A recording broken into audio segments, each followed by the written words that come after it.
Current affairs जो हम आपको बोले थे कि पूरे सप्ताह का, तो उस पे हम बात करेंगे। और मंडे को किसी कारण से हम अपलोड नहीं कर पाए हैं, तो ये ट्यूसडे के दिन यानी मंगलवार के दिन सुबह 9 बजे आपको मिल जाएगा। तो देखेंगे और आराम आराम से इसका विवरण भी हम जहाँ ज़रूरत होगा वहाँ बता देंगे। संविधान दिवस प्रतिवर्ष मनाया जाता है, तो ये 26 नवंबर को संविधान दिवस मनाया जाता है। 15 अगस्त 2015 को माननीय प्रधानमंत्री श्री नरेंद्र मोदी के द्वारा एक बहुत बड़ी घोषणा की गई कि प्रति वर्ष 26 नवंबर को संविधान दिवस मनाया जाएगा। कारण क्या है? 26 नवंबर 1949 ईस्वी को ही पहली बार संविधान को अंगीकृत किया गया था। तो प्रतिवर्ष संविधान दिवस कब मनाते हैं? तो 26 नवंबर। क्वेश्चन नंबर 2 है, देश का सबसे बड़ा कॉन्कोर्स।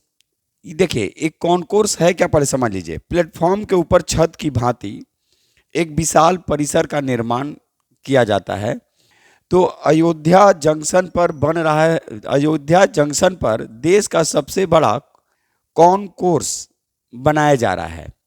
इसके पहले भी कॉन्कोर्स बनाए गए हैं, वो है भोपाल के हबीबगंज स्टेशन, याद रखिएगा। तो भोपाल के हबीबगंज स्टेशन पर भी कॉन्कोर्स बनाए गए हैं, लेकिन सबसे अगर बड़ा पूछेगा तो अयोध्या। क्वेश्चन नंबर 4 है कि ऑस्कर 2024 के लिए किस फिल्म को भारत की तरफ से भेजने के लिए नामित किया गया है? तो ये फिल्म का नाम है 12वीं फेल। बहुत अच्छी मूवी है, अभी तो हम देखे नहीं है, सुने हैं और देखना भी है।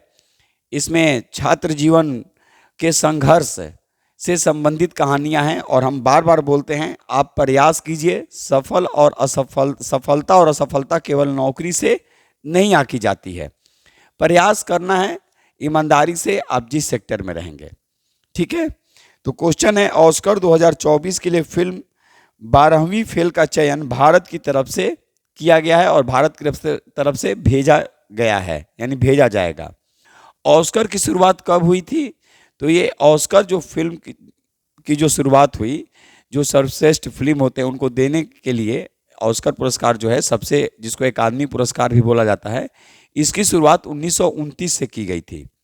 क्वेश्चन नंबर 5, चाबहार परियोजना जो बंदरगाह से संबंधित है, किन दो देशों के बीच फिर से चर्चा प्रारंभ किया गया है? तो भारत और ईरान के बीच चाबहार परियोजना जो बंदरगाह परियोजना से संबंधित है, चर्चा शुरू हो गया है। क्वेश्चन नंबर 6, सीएनजी स्टेशन यानी दूसरा तैरता हुआ सीएनजी स्टेशन कहाँ तैयार किया जाएगा? देखिए, पहला भी बनारस में है और दूसरा भी वाराणसी में ही है। तो कह रहा है कि काशी में गंगा पर तैरता दूसरा सीएनजी स्टेशन शुरू किया गया है और पहला भी कहाँ है? वाराणसी में है, नमो घाट पर। और ये किस घाट पे? अभी जो अभी हाल ही में शुरू किया गया, ये रविदास घाट पे। तो पहला जो शुरू किया गया है वो नमो घाट पे वाराणसी में ही तैरता हुआ सीएनजी स्टेशन, और दूसरा भी जो शुरू किया गया है, ये शुरू किया गया है वाराणसी में रविदास घाट पे, यानी काशी में रविदास घाट पे। चलिए, क्वेश्चन नंबर 7, COP28 का आयोजन कहाँ होगा? तो यूएई।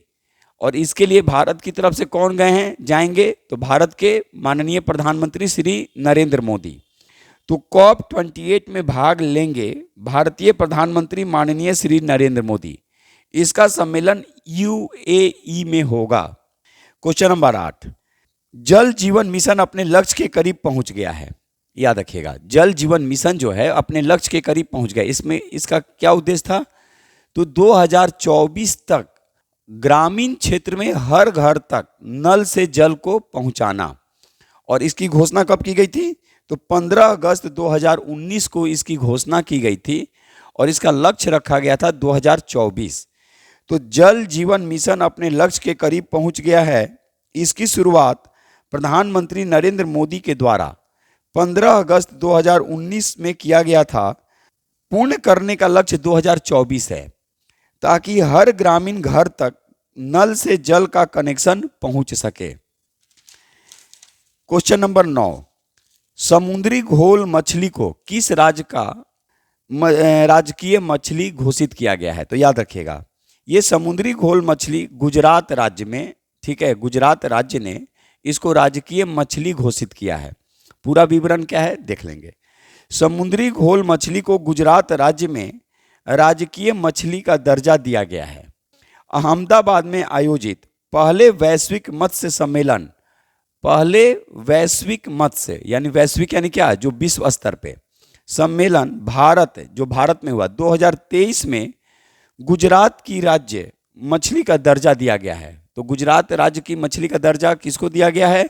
तो समुद्री घोल मछली को। चलिए क्वेश्चन नंबर 10, सूर्य किरण सैन्य युद्धाभ्यास, सूर्य किरण सैन्य संयुक्त युद्धाभ्यास।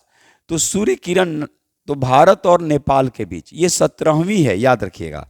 तो सूर्य किरण सैन्य युद्धाभ्यास भारत और नेपाल के बीच उत्तराखंड के पिथौरगढ़ में किया जा रहा है।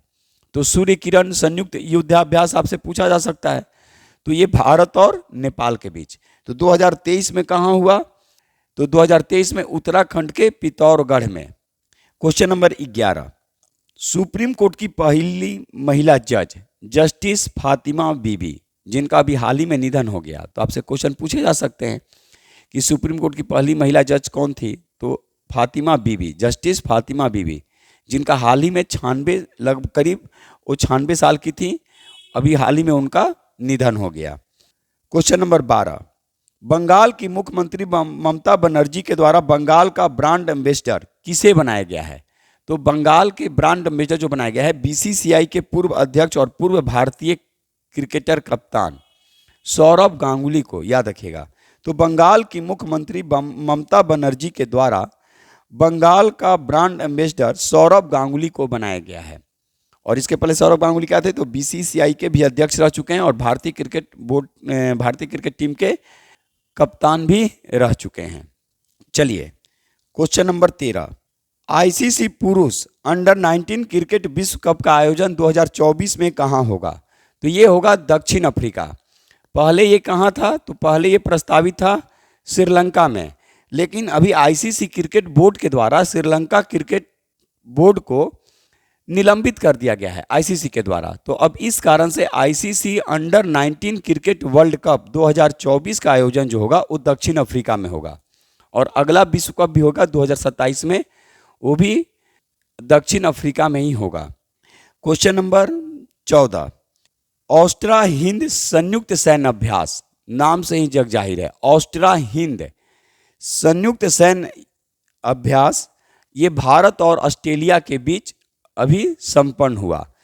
तो ये हम आपके सामने पूरा एक सप्ताह का करंट अफेयर्स रखे हैं और धीरे धीरे क्वेश्चन की संख्या हम करंट अफेयर्स में बढ़ाएंगे। थोड़ा सा आप लोग भी अगर सपोर्ट करेंगे कि हाँ कैसा लग रहा है और भी क्या इसमें चेंजिंग, तो मुझे भी लगता है कि नहीं चलो बच्चे इसको देख रहे हैं, इसको जज कर रहे हैं। तो खैर वो अपनी जगह है, मुझे अपना बेस्ट देना है और आपको हम यही एक बार फिर बोलेंगे कि जितना पढ़ेंगे उतना लिखेंगे। तो चलिए आज बस इतना ही, फिर एक नए वीडियो के साथ बहुत जल्द मिलेंगे। जय हिंद, जय भारत, भारत माता की जय।